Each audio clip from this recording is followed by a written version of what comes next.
ऋषिमुनियों की पावन धरती, देश धर्म का नाता है। कहते सारे लोग यही है, वो हमारी माता है। जाग उठो ओ भारतवासी, जाग उठो ओ भारतवासी, गौ पर छुरियां चलती हैं। बंद करो गौ माँ की हत्या, सारी जनता कहती है। बंद करो गौ माँ की हत्या, सारी जनता कहती है।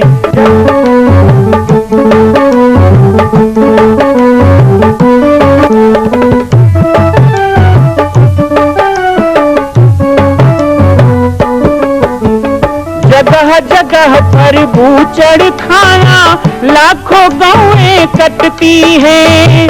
किसे सुनाए व्यथा हमारी, नैना नीर बहाती है।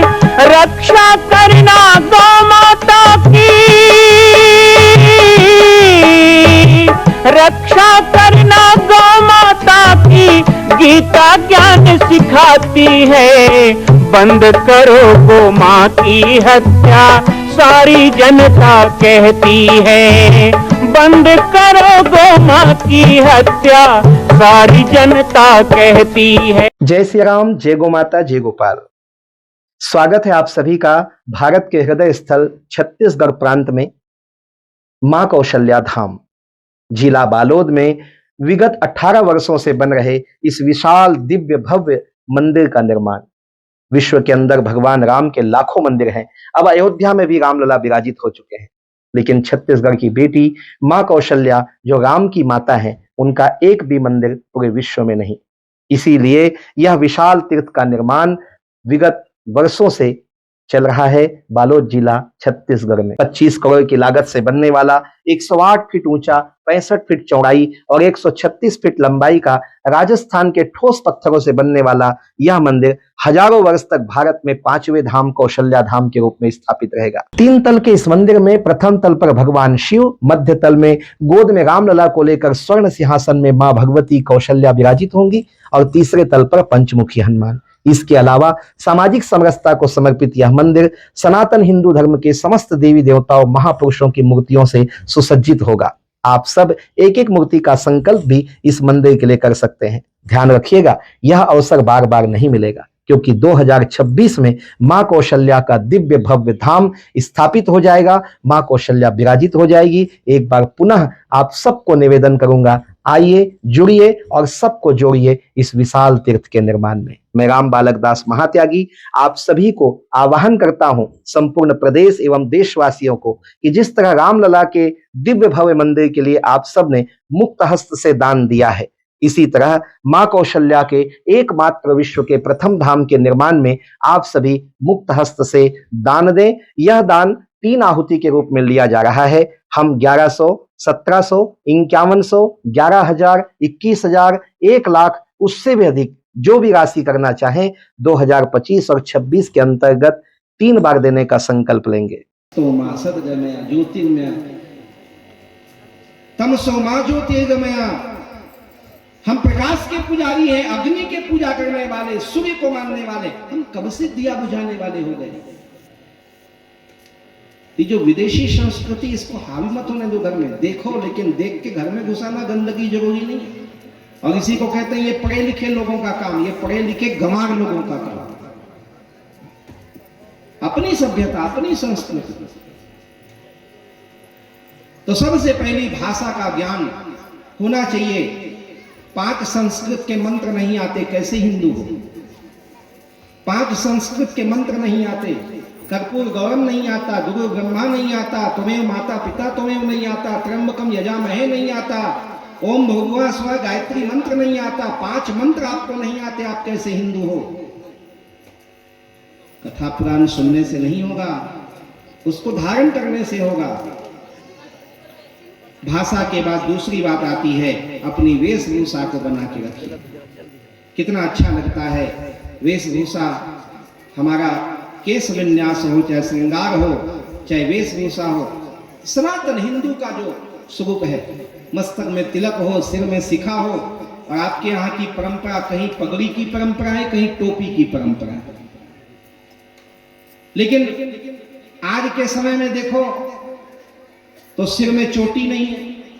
अच्छा, कई माँ बाप लोग हमारे पास आते हैं, बाबा जी हमारा बच्चे का मन पढ़ाई में नहीं लगता है। तो हम तो कहते हैं देखो, बिना एंटीना के नेटवर्क नहीं पकड़ता है, तुम तो चोटी कटवा दी हो, कहां का नेटवर्क पकड़ेगा। बिना शिखाया तद राक्षसी कर्म कहा गया। बिना सिखा के किया जाने वाला कर्म राक्षसी कर्म होता है। किसी पूजा को भी करोगे ना तो सिर में शिखा होना जरूरी है, तो मस्तक में तिलक लगना चाहिए, सिर में शिखा होनी चाहिए। घर से निकलो तो माथे में तिलक लगा के निकलो। यहाँ बहुत लोग तिलक लगा के आए हैं, पर जो लोग नहीं आए हैं उनको कहूंगा क्या मजबूरी है? कौन से संविधान में लिखा है कि आप तिलक लगाओगे तो जेल में डाल दिए जाओ? रावण के राज में रहते हो क्या? रहते हैं रावण के राज में विभीषण माथे में तिलक नहीं लगा सकता था, तो पीठ में लगाता था। अभी भी हमारे वैष्णव में 12 तिलक लगाया जाता है, तो पीठ में भी एक तिलक लगाते हैं। कहते ये क्या है? बोले विभीषण तिलक, उसकी याद में लगाते हैं कि बेचारा धर्म को बचाने के लिए क्या करे, पीठ में लगा। तो आप लोगों को तो कोई ऐसा रावण के राज में नहीं रहते हो कि माथा में नहीं लगाना है।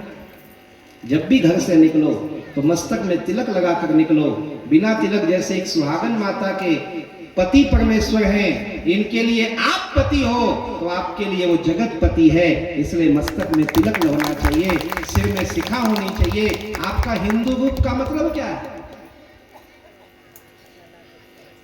अपने बच्चों को भी बचपन से संस्कार डालिए, बिना सिखा के न रखिए। आज सिखा रखने में शर्म आती है, नौजवानों को देखते अगल बगल कटा के घूमते हैं। वो तो अच्छा ही है, किसी ने अगल बगल के बाल कटा के फैशन निकाला, कहीं नाक कटा के कहे फैशन है तो सब कटवा रहे, फैशन है। स्वरूप अपना कैसा होना चाहिए? तो सज्जन का होना चाहिए, सात्विकता का होना चाहिए, सहजता का होना चाहिए। जरूरी नहीं बहुत महंगे कपड़े पहनो, बहुत महंगे गहने पहनो। जरूरी है कि आपके चेहरे में सादगी होना, आपके चेहरे में प्यार होना, आपके चेहरे में दूसरों के प्रति दया, करुणा और सम्मान होना।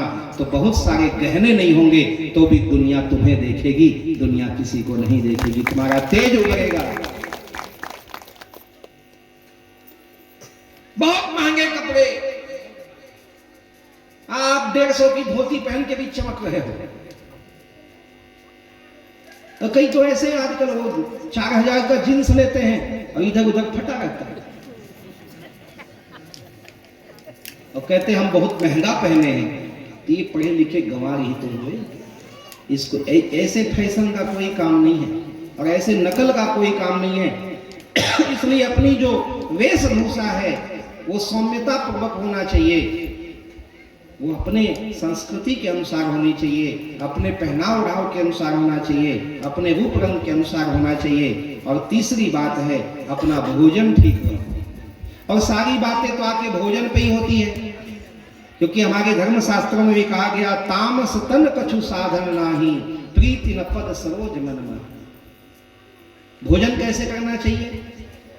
तो गोस्वामी तुलसीदास जी कहते हैं, भगवान राम को जब जंगल में घर बनाना था तो उन्होंने एक महात्मा को पूछा कि हम कहाँ रहें बताइए। तो कहते हैं कि तुम्हें ही निवेदित भोजन करही, प्रभु प्रसाद पट भूषण धरही, करनित करही राम पद पूजा, राम भरोस हृदय नहीं दूजा, सब तजी मांगही एक बर राम चरण रति हो। आप कहाँ रहना? तो जो आपको पहले भोजन निवेदित करता है उस घर में आप रहो। जिस घर में भोजन बने माताओं, तो पहले भगवान को अर्पण किया जाए, तुलसी का पत्र डालकर प्रभु के सामने भोजन को रखकर समर्पित किया जाए। और भगवान को जब समर्पित कर दोगे तो वो भोजन भोजन नहीं रह जाएगा, वो महाप्रसाद बन जाएगा और आप सबको खिलाओगे तो वो देवता ही बनेंगे भगवान का प्रसाद। मैं बचपन से महाराष्ट्र में आता हूँ, तो हमारे तो यहाँ बहुत से संत बैठे हैं, बहुत से कीर्तनकार सब बैठे हैं। जब गोपाल काड़ा होता है और ऐसे कार्यक्रम होते हैं तो अभी होता है कि नहीं, पहले तो ऐसा होता था, कोई मुर्गा लाए, कोई चिवड़ा लाए, कोई गुड़ लाए, कोई फल्ली लाए, अपने अपने घर से सब लाते थे। वहां बाजार से खरीद के प्रसाद नहीं लाते थे, ये मैंने देखा है। इधर लांजी बाला घाट तरफ भी गया तो बहुत जगह देखा, तो वो सबको उसमें डाल देते हैं। वो कोई किसी का चिवड़ा, किसी का मुर्गा, किसी का चना, किसी का इलायची दाना, किसी ने काजू डाला, किसी ने फल लाया, किसी ने वो लाया। यहां तक मैंने देखा कि एक दो माचा हरा मिर्चा लाई तो उसको भी डाल दिया। और क्या बन गया वो? महाप्रसाद, क्योंकि उसमें तुलसी डल गया। 10 घर से भी आया, भगवान के लिए भोग आया, वो डल गया तो सुदामा का दिया तांदुल हो गया और द्वारकाधीश का प्रसाद हो गया। उसके सामने 56 भोग भी फेल है, व्यर्थ है। भगवान को अर्पण किया हुआ वस्तु प्रसाद बन जाता है। तो घर में भोजन बने तो थोड़ा अलग से पात्र में निकालकर जो आपका पूजा स्थान है भगवान को दिखाओ, तुलसी पत्र डालो, उससे कोई आपका घटेगा नहीं। लेकिन याद रखना, यदि ऐसा करोगे ना तो कभी कभी चमत्कार होंगे कि थोड़ा रहेगा तो भी ज्यादा लोग खा के तृप्त हो जाएंगे, जैसे द्रौपदी ने दुर्वासा के 10,000 शिष्यों को तृप्त कर दिया। भगवान के प्रसाद की महिमा है। और खाली अपने खाने के लिए पकाते हो, कहते हम तो पकाते हैं। पकाना और सिद्ध करना, इसमें अंतर है। वो प्रसाद बनता है और वो पकाओगे तो खाओ। कहाँ का भोग लगता है, कहाँ क्या होता है, बस बनाओ, खाओ, जियो। ऐसे इससे 2 बातें होंगी। पहली बात तो ये होगा कि जो अन्न में दोष रहता है वो परमात्मा को अर्पित करने से, तुलसी पत्र डालने से अन्न का दोष खत्म हो जाता है। और दूसरी बात यह है, आप गलत चीज बनाओगे ही नहीं। भाई जो भगवान को भोग लगेगा वही तो बनाओगे, तभी तो भोग लगाओगे। और गंदा चीज थोड़े बनाओगे। अब गंदा चीज बना के भोग लगाओगे तब तो बहुत गंदी बात है।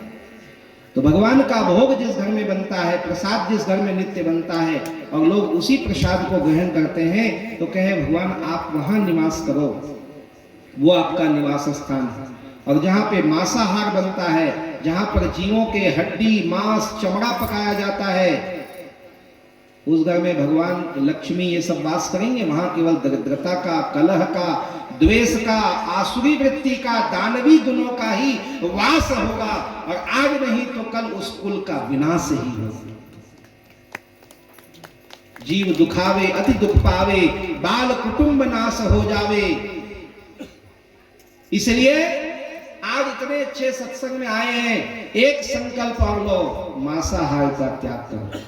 क्योंकि जैसे पाओगे अन्न वैसा होगा। मन से कोई मतलब नहीं है तो अलग बात है। यदि मन से मतलब है कि मन निर्मल हो, मन पावन हो, कि निर्मल मन हरि को पसंद है, मत कर मन को गंदा, भजोगे मन गोविंदा। तो गोविंदा तो ठीक है, लेकिन मन है गंदा, तो काहे का गोविंदा। यहाँ बैठे तब तक बढ़िया है, और कहते ना फूटी बाल्टी कुआं में डालो, जब तक पानी में रहेगी भरी रहेगी, अब बाहर निकालो तो खाली, क्योंकि पैंदा तो है ही नहीं। तो बिना पैंदे की भक्ति करोगे तो यही हाल है, बिना आचरण की भक्ति करोगे तो यही हाल होगा। इसलिए सबसे पहले ये दुर्गुण है कि जीवों का मांस खाना, जीवों को सताना, जीवों की हत्या करना। हमारे समस्त संतों ने जीव दया पर जोर दिया, अहिंसा परमो धर्म कहा गया। तो फिर ऐसे अहिंसा को धारण करो, हिंसा का त्याग क्यों नहीं करते हो। मैं माताओं से भी कहूँ, अपने बच्चों को आप राम कृष्ण बनाना चाहते हो। यहाँ कितनी माताएं जो अपने बच्चों को महिषासुर बनाना चाहते हैं। चंड मुंड, मेरा बेटा तो अकासुर बकासुर बने। हो सकता है आजकल ऐसी भी माता होगी भाई, अब क्या करें, अब लोगों के है ना टेस्ट बहुत बदल गए। मैं तो एक गांव में गया था, उसके गाड़ी में लिखा था जय महिषासुर। मैं कहा भैया तो पूजा करता है महिषासुर, जय महिषासुर। हम लोग दुर्गा की पूजा करते हैं, महिषासुर हम तो महिषासुर के वंशज हैं। भैया महिषासुर के वंशज अहिषासुर होते।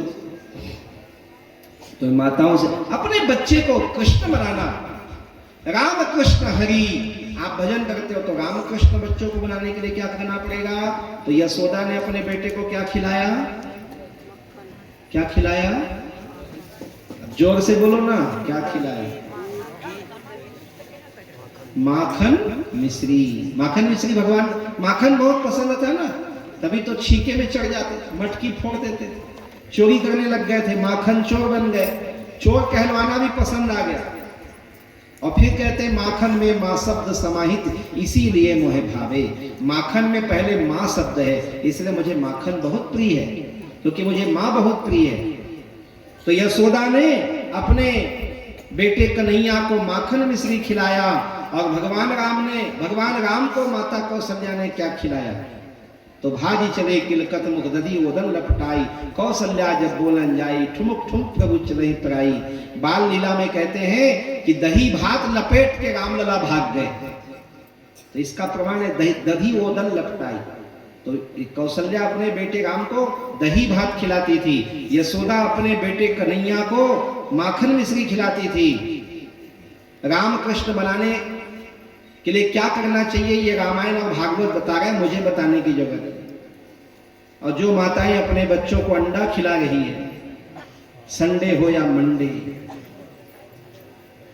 है ना, कभी ना खाना अंडे, ऐसा बोल रहा हूं, समझ में आ रहा है?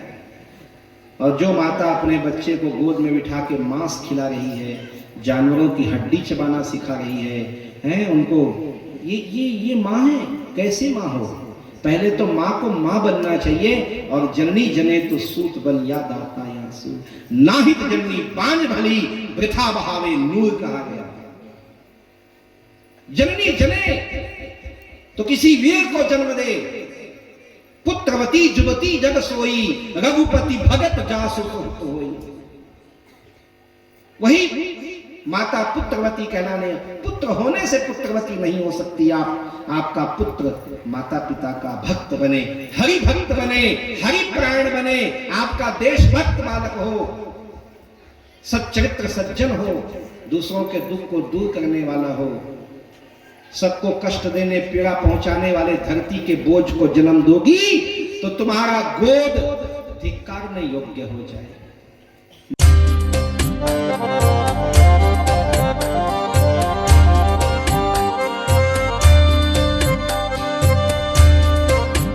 मां कौशल्या के धाम का निर्माण प्रारंभ हो चुका है, अब 2026 में पूर्ण होने वाला है। अरे अंगद हनुमान नहीं तो गिलहरी तो बनिए। एक छोटा सा संकल्प आप अपने मां भगवती के लिए नहीं कर सकते हैं? यदि आप राम भक्त हैं तो मैं चाहूंगा कि मां कौशल्या के धाम के निर्माण के लिए आप अपने जीवन का एक अंश जरूर समर्पित करें। आइए हमारे नीचे चल रहे व्हाट्सएप नंबर और अकाउंट डिटेल पर संपर्क करके अपने जीवन का एक अंश लगाकर आप भी पुण्य के भागी बने। मैं राम बालक दास महात्यागी, मां कौशल्या धाम, जिला बालोद, छत्तीसगढ़ से। मां कौशल्या की पावन जन्मभूमि छत्तीसगढ़ प्रांत में बालोद जिला में स्थित है श्री सर्वसिद्ध शक्तिपीठ जामड़ी पाटेश्वर धाम। परम पूज्य सद्गुरुदेव राजयोगी बाबा जी की तपस्थली श्री पाटेश्वर धाम और विश्व के अद्वितीय मां कौशल्या जन्मभूमि मंदिर निर्माण का दर्शन करने और इसी प्रकार समसामयिक विषयों पर अपना ज्ञान वर्धन करने के लिए और 10,000 गायों के लिए बनने वाले श्री हनुमान नंदीशाला गो अभ्यारण्य का समाचार प्राप्त करने के लिए आप सभी देखते रहें YouTube चैनल पर, और हमारे चैनल को आप सभी सब्सक्राइब करें, घंटी का बटन दबाएं ताकि आप सूचनाओं से जुड़े रह सकें। जय श्री राम, जय गौ माता, जय गोपाल।